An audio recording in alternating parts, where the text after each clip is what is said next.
नमस्कार। जय श्री राम। मानस के आज के इस चरण में हम व्याख्या करने वाले हैं 10वें दोहे और चौपाइयों का। तो आइए आरंभ करते हैं मानस पाठ।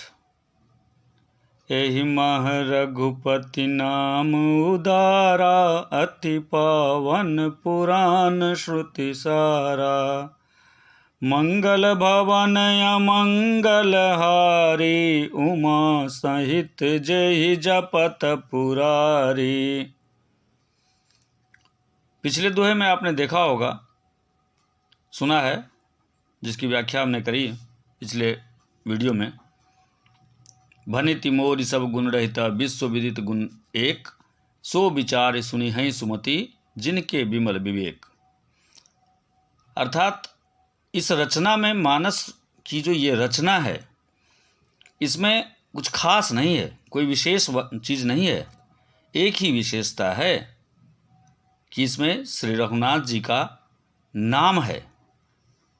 एहि मह रघुपति नाम उदारा, इसमें रघुपति का, श्री सीताराम का जो नाम है, जो उदार नाम है, जो कलयुग के सारे मलों को हरने वाले हैं। कलिमल हरनि विषय रस फीकी, सुभग सिंगारी मुक्ति युवती की।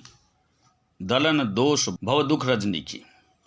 तो ये श्री राम, सीतापति राम, इनका एक उदार नाम है, जिनका पूरे चरित्र की व्याख्या मानस में हुई है।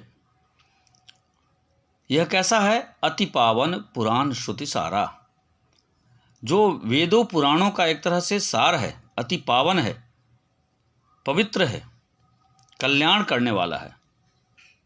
मंगल भवन अमंगल हारी, मंगल को करने वाला और अमंगल को हरने वाला है।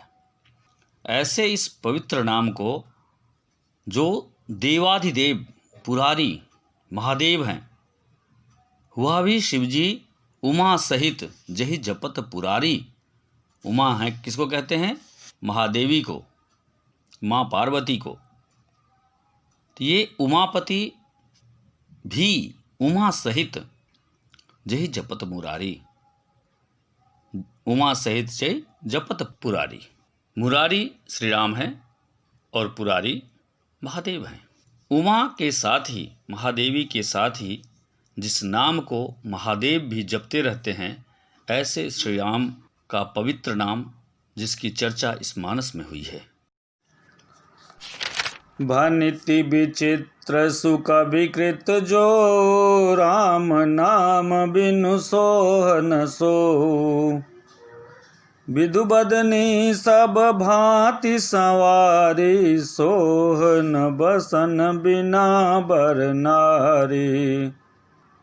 भनिति विचित्र सुकविकृत जो, ऐसी कविता जो बहुत ही अनूठी है, बहुत ही अच्छी है, बहुत ही बढ़िया है।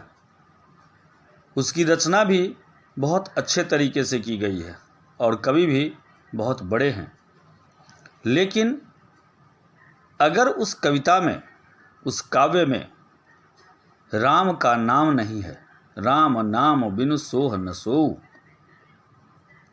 तो उस काव्य में, उस काव्य की रचना में कोई शोभा नहीं है। सोह न सोऊ, उसमें कोई शोभा नहीं है। उस काव्य की कोई शोभा नहीं जिसमें राम का नाम न हो। अगली पंक्ति में कहते हैं तुलसीदास, विधु बदनी सब भांति संवारी, सोह न बसन बिना बर नारी। विधु बदनी अर्थात चंद्रमा के मुख वाली किसी स्त्री को बहुत अच्छे तरीके से, बहुत बढ़िया तरीके से सजाया संवारा गया हो, लेकिन सोह न बसन बिना बर नारी, लेकिन वह बिना वस्त्र के शोभा नहीं देती। बिना वस्त्र के उसकी जिस प्रकार शोभा नहीं होती, उसी प्रकार चाहे कविता कितनी भी अच्छी हो, उसमें राम का नाम नहीं है तो उसकी कोई शोभा नहीं है। सब गुण रहित कुकविकृत बानी, राम नाम जस अंकित जानी। सादर कहहि सुनहि बुधताहि, मधुकर सरिस संत गुण ग्राही।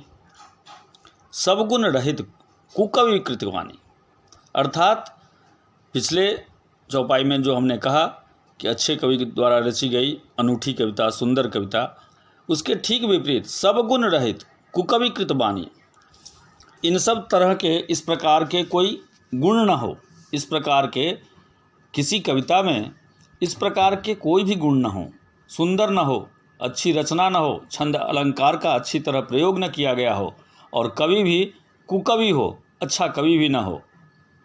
ठीक है, सभी गुणों से रहित कुकविकृत वाणी, कुकवि के द्वारा कृत की गई हो, बनाई गई हो। राम नाम जस अंकित जानी, लेकिन उसमें राम का नाम हो। सादर कहहि सुनहि बुधताहि, ऐसी रचना को सारे लोग क्या करेंगे, सादर से आदर पूर्वक कहेंगे भी और सुनेंगे भी। मधुकर सरिस संत गुण ग्राही, ठीक है, इसे भंवरे की भांति, मधुकर कहते हैं भंवरे को। आपने देखा होगा फूलों के रस को चूसने के लिए जो मधुकर उस पर उतरते हैं उसे क्या कहते हैं, भंवरा कहते हैं, भंवर कहते हैं। वैसे ही इस प्रकार की रचना को ग्रहण करने के लिए, इस रचना के रस को पीने के लिए, उसका रसपान के लिए जो गुणग्राही हैं, जो गुणों को समझने वाले हैं, गुणग्राही कहते हैं ग्रहण करने वाले, गुणों को ग्रहण करने वाले, अर्थात जिनके पास इस तरह का ज्ञान है, विचार है, जिनकी आत्मा शुद्ध है, पवित्र है, जो राम के चरित्र को जानने वाले हैं, सारे देवी देवताओं को मानने वाले हैं, वो इस तरह की रचनाओं को सुनने के लिए, अर्थात उसका रसपान करने के लिए वहाँ पर उतर ही आएंगे। यद्यपि कबित रस कहु नाही, राम प्रताप प्रगट एहि माही। सोई भरोस मोरे मन आवा, केहि न सुसंग बरप्पनु पावा। उसी प्रकार जिस प्रकार की बातें हमने अभी कही है, उसी प्रकार हमारी जो ये रचना है, ये जो मानस है, इसमें कोई रस नहीं है। यद्यपि कबित रस एकहु नाही, एक भी रस नहीं है, कोई रस नहीं है, लेकिन क्या है, राम प्रताप प्रकट एहि माही, लेकिन इसमें राम का प्रताप प्रकट हुआ है। रस नहीं है, रसविहीन है, लेकिन इसमें क्या है, श्री राम जी का प्रताप है। सोई भरोस मोरे मन आवा, इसीलिए मेरे मन में यह भरोसा है, यह उम्मीद है, यह विश्वास है। केहि न सुसंग बरप्पनु पावा, भले के संग से भला, भले के संग से केहि न सुसंग बरप्पनु पावा, भले के संग से छोटे भी बड़प्पन प्राप्त करते हैं। जैसे आपने पिछले चौपाइयों में सुना कि धूल का कोई कण अगर वायु के संपर्क में आ जाए तो आकाश की ऊंचाइयों को छूता है, और वही धूल कण जब नीच जल के संपर्क में आता है तो कीचड़ बन के धरती पर ही रह जाता है और सबके पाँवों को गंदा करता है। तो वही कह रहे हैं तुलसीदास, केहि न सुसंग बड़प्पनु पावा। बड़े लोगों के संपर्क में आकर, सुसंग में आकर किसको बड़प्पन नहीं मिलता, कौन बड़ा नहीं होता। अर्थात मैं श्री राम के संपर्क में आकर अवश्य ही बड़ा हो जाऊंगा, इसी विश्वास के साथ हम इसकी रचना कर रहे हैं। यद्यपि इसमें कोई रस नहीं है, लेकिन राम का पूर्ण प्रताप है। घूमहु तजई सहज करुआई, अगरु प्रसंग सुगंध बसाई। भनिति भदेश वस्तु भली बरनी, राम कथा जग मंगल करनी। जैसे धुआं भी अगर के संग से सुगंधित होकर, अगर किसे कहते हैं, धूमई तजई सहज करुआई। अगर आँख में धुआं लग जाए तो क्या होता है, आँखों में जलन होने लगती है और हम फटाफट आँखों को मीजने लगते हैं, मलने लगते हैं, पानी ढूंढते हैं उसे धोने के लिए। क्यों? क्योंकि यह जो धूम लग गया हमारी आँखों में, जो धुआं लग गया है, उससे जो जलन हो रही है वह जलन जल्दी मिटे, जल्दी खत्म हो। लेकिन इसी धुएं को अगर अगरबत्ती के साथ जलाते हैं, अगर के साथ जलाते हैं, धूमय तजय सहज करुणाई, अगरु प्रसंग सुगंध बसाई। लेकिन यही धुआं जब धूपबत्ती के संपर्क में आता है, अगरबत्ती के संपर्क में आता है, तो उसका करुआपन क्या हो जाता है, ख़त्म हो जाता है, विलीन हो जाता है, और उसमें इतनी खुशबू आ जाती है, सुगंध ही आ जाती है कि हम उसे सूंघने के लिए उसके पास जाने को लालायित होते हैं। भनिति भदेश वस्तु भली बरनी। परंतु इसमें इसीलिए हम तो धूम हैं, भनिति भदेश वस्तु भली बरनी, परंतु इसमें जगत का कल्याण करने वाली राम कथा का गुणगान है। राम कथा जग मंगल करनी। हमारी जो ये मानस रचना है, ये अवश्य भद्दी है, अच्छी नहीं है, मैं समझता हूँ, लेकिन इसमें क्या है, राम की कथा है। अब चूंकि यह कथा राम की हो गई, तो हमने जैसे भी कहा हो जैसे इसे, वह उत्तम हो गया है। जैसे धूम के साथ सुगंध मिल गया हो, वैसे ही मानस के साथ राम मिल गए हैं, और इस सुगंध के आसपास इसे सूंघने के लिए, इसका स्पर्श करने के लिए, इसका गुण ग्रहण करने के लिए मनुष्य, सारे जीव जंतु इसके पास अवश्य आएंगे। अब आते हैं छंद की ओर।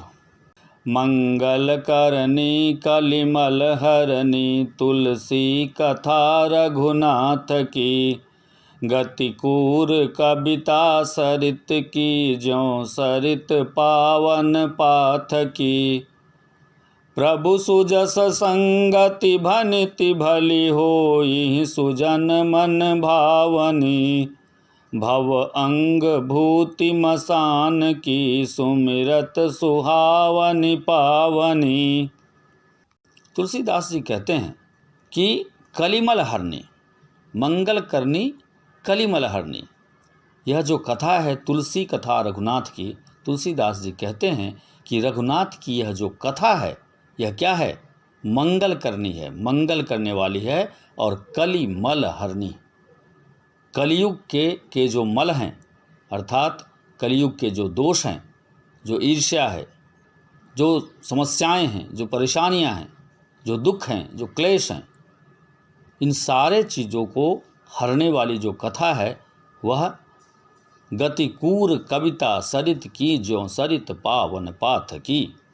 मेरी इस भद्दी कविता रूपी नदी की चाल, पवित्र जल वाली नदी गंगा जी की चाल की हरने वाली है ना, सरित पावन पाथ की। प्रभु सुजस संगति भनिति भली होई, सुजन मन भावनी। प्रभु श्री रघुनाथ जी के सुंदर यश के संग से यह कविता सुंदर तथा सज्जनों के मन को क्या करने वाली है, भाने वाली हो जाएगी। यह सुंदर नहीं है, यह सुंदर है, यह कुरूप है, लेकिन रघुनाथ की कथा होने के कारण यह कविता सरित पावन अर्थात गंगा जैसी पवित्र होने वाली है, जो सबके मन को भाएगी। अंग भूति शमशान की, सुमिरत सुहावनी पावनी। शमशान की अपवित्र राख भी श्री महादेव जी के अंग की। इस पर चर्चा हमने पहले भी की थी कि किस प्रकार महाकालेश्वर में जब शमशान की राख से उनकी पूजा होती है, जब उनकी आरती होती है, जब उनसे स्नान कराया जाता है उन्हें, तो वह शमशान का राख इतना पवित्र हो जाता है जिसे पाने के लिए लाखों लाख लोग लालायित होते हैं। बहुतों को प्राप्त तो होता ही नहीं, और जिन्हें प्राप्त होता है वो अपने आप को भाग्यशाली समझते हैं। वही कह रहे हैं तुलसीदास, भव अंग भूमि मसान की, सुमिरत सुहावनी पावनी। शमशान की जो राख है, वह राख भी श्री महादेव पर चढ़ने के बाद जिस प्रकार पवित्र हो जाता है, उसी प्रकार हमारी ये भद्दी रचना जो है, यह सुंदर रचना जो है, यह श्री रघुनाथ की रचना होने के कारण अत्यंत पवित्र होने वाली है, जो लोगों के मन को भाएगी। प्रिय लागहि अति सबहि मम, भनिति राम जस संग, अदारु विचारु की करई को, बंदिय मलय प्रसंग सियावर राम जय जय राम। मंगल भवन मंगल हारी, उमा सहित जय जपत पुरारी। श्री राम जी के यश के संग से मेरी कविता सभी को अत्यंत प्रिय लगेगी। जैसे मलय पर्वत के दारु विचारु की करई को, वंदीय मलय प्रसंग। आप जानते हैं जिस प्रकार पर्वत श्रृंखलाओं के अलग अलग नाम हैं, वैसे ही मलय पर्वत के संग से काष्ठ मात्र मतलब लकड़ी, जो वृक्ष हैं वो अगर मलय पर्वत पर उत्पन्न होते हैं तो उसमें से अक्सर वृक्ष चंदन के बन जाते हैं। और चंदन की सुगंध से तो आप परिचित हैं ही। जिस चंदन को घिसकर हम खुशबू प्राप्त करते हैं, वह मलय पर अगर वह वृक्ष, इस तरह के वृक्ष मलय पर्वत पर उगते हैं तो वह चंदन स्वरूप हो जाता है। उसी प्रकार हमारी ये रचना वंदनीय हो जाएगा, ये ऐसा हमें विश्वास है। दारु विचारु की करई को, बंदीय मलय प्रसंग। श्याम सुरभिपय विशद अति, गुनद करहि सब पान। गिरा ग्राम्य सिय राम जस, गावहि सुनहि सुजान। सियावर राम जय जय राम। मंगल भवन मंगल हारी, उमा सहित जय जपत मुरारी। श्यामा गौ, श्याम सुरभि, काली होने पर भी उसका दूध क्या होता है? विशद अति गुणद करहि सब पान। अगर गाय काली भी हो फिर भी उसका दूध कैसा होता है? दुग्ध कैसा होता है? उज्ज्वल ही होता है और हर प्रकार से, सब प्रकार से गुणकारी होता है। गुणद करहि सब पान, अति गुणद, है ना। यह दुग्ध जो होता है, गाय चाहे काली ही क्यों न हो, उसका दुग्ध स्वच्छ ही होता है, उज्ज्वल ही होता है, पवित्र ही होता है और हमेशा गुणकारी ही होता है, जिसे सब पीते हैं। गिरा ग्राम में सिय राम जसा, यही समझकर सब लोग उसे पीते हैं। उसी तरह गंवाड़ू भाषा में होने पर भी श्री सीता, ये जो गिरा ग्राम में सिय राम जसा है, गा वहीं सुनहि सुजान। यह जो ग्राम्य भाषा में लिखी है, आपको पता ही है, यह हिंदी की भाषा तो है नहीं, यह आंचलिक भाषा थी एक तरह से, लेकिन इसे सारे लोगों ने, मानस को सारे लोगों ने स्वीकार किया और बड़े हृदय से इसे ग्रहण किया और इसे मनन किया, चिंतन किया और आज घर घर में इसका पाठ होता है। आज के लिए बस इतना ही। आप सबों को हमारा नमस्कार। जय हरि।